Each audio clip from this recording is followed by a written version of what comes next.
Have you ever felt a silence so loud it deafens you? That's what hit me the moment my wife, Sarah, looked at me across our polished oak dining table and said, "I think we need to talk." The words were simple, but they carried the weight of a guillotine blade. In that instant, I knew. It's not just that something was wrong, but that the life I had meticulously built over 10 years was about to be burned to the ground. She hadn't even said the word divorce yet, but I could already smell the ashes. What happened next would change everything, not just for us, but for everyone she thought she could fool.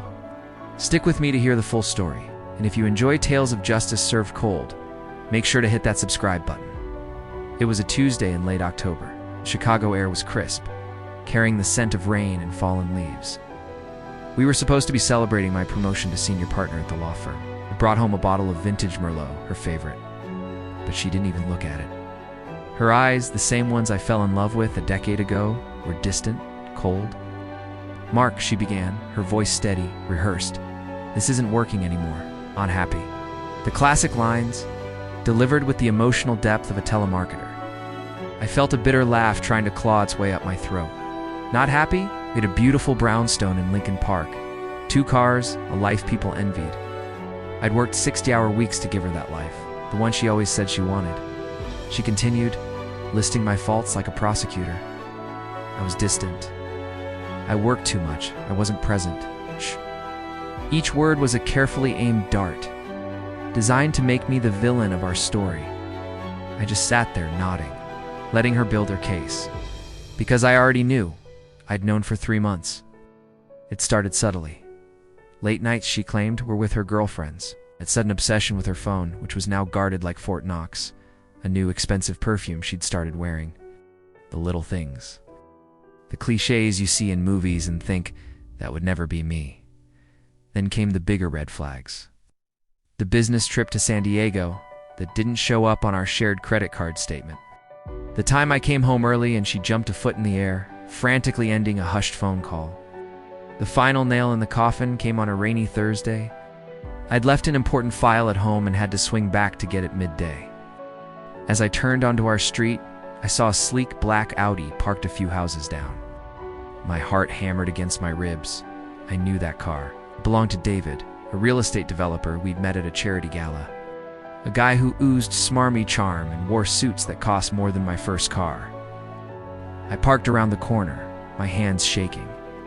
I watched as he walked out of my house, and then Sarah followed him to the door. She was wearing my old Northwestern sweatshirt, the one she loved to sleep in. She kissed him, not a peck on the cheek. A deep, lingering kiss that spoke of intimacy and familiarity. In that moment, the world didn't just tilt. It shattered into a million pieces. Humiliation washed over me, hot and suffocating. I was a fool. Cliché the hard-working husband played for a sucker. I drove away, my vision blurred with rage and tears. That night I cried. I broke down completely in the silence of my car, parked by the shore of Lake Michigan, the Chicago skyline twinkling indifferently. I let the pain consume me, let it burn through my veins until there was nothing left but a cold, hard resolve. She wanted to play games? Fine, but she had no idea who she was playing against. I wasn't just a husband, I was a litigator. I built and dismantled arguments for a living, and I was about to build the case of a lifetime. For the next 2 months, I became a ghost in my own home. I was present, but not really there. I listened to her lies about girls' nights and weekend retreats. I smiled and nodded, all while my mind was a whirlwind of strategy. The first step was proof. Undeniable, irrefutable proof. I hired a private investigator, a discreet ex-cop who came highly recommended. He was expensive, but worth every penny. He installed a keylogger on her laptop and small GPS trackers on her car. It felt dirty, invasive, but morality was a luxury I could no longer afford. The data started pouring in. Emails, text messages, hotel reservations.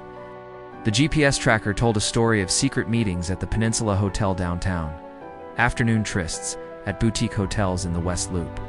It was all there in black and white. The details were sordid, graphic. They called me boring and predictable. They laughed about how easy it was to deceive me. Each word was a fresh stab, but it only hardened my resolve. Sarah grew bolder, more arrogant. She and David felt untouchable.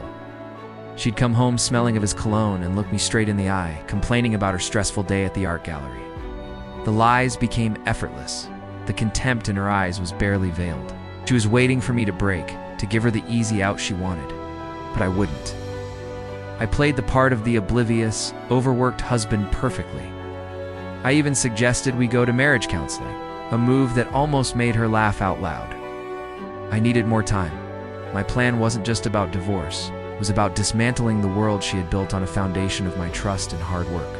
The revenge had 3 phases. Phase 1, financial ruin. Sarah had a trust fund from her grandparents, managed by her father.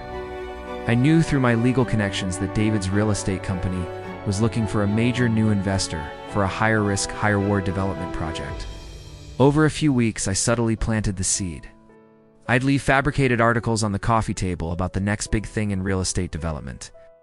During a dinner with her parents, I casually mentioned how brilliant David was, how his new project was a guaranteed gold mine. Predictably, Sarah took the bait. She convinced her father to invest a huge chunk of her trust fund into David's company. What she didn't know was that I had inside information from a disgruntled former employee of David's. The project was a sham, a house of cards built on fraudulent permits and leveraged debt, designed to collapse after siphoning investor money. Phase 2, social annihilation. Sarah's pride and joy was her position on the board of a prestigious local children's charity. Their annual gala was the social event of the season in our circle. She was the co-chair this year. I waited. The pie had provided me with a wealth of evidence. Photos of them checking into hotels, audio recordings of their phone calls mocking me and her charity friends, and screenshots of their explicit texts. I compiled it all into a neat, devastating package. A week before the gala, I sent an anonymous email to the entire charity board, including some of Chicago's most influential socialites. The subject line was simple, a question of character. The email contained a link to a password-protected website. The password. The name of the boutique hotel where they had their first affair. Inside was everything. The photos. The audio clips of Sarah calling her fellow board members clueless old hags. The texts. All of it. The fallout was immediate and spectacular. She was unceremoniously removed from the board, and her name was scrubbed from the gala program. Her phone blew up with calls from horrified friends. She was a pariah overnight. Phase 3, the final blow. This was the night of the gala, the night I was supposed to be her proud husband on her arm. Instead, I was at home, waiting. She burst through the door just after 7, her face a mask of fury and disbelief. "What did you do?" she shrieked, her designer gown looking ridiculous amidst her meltdown. I just looked at her, my face calm. "I think we need to talk," I said, echoing her words from 2 months ago.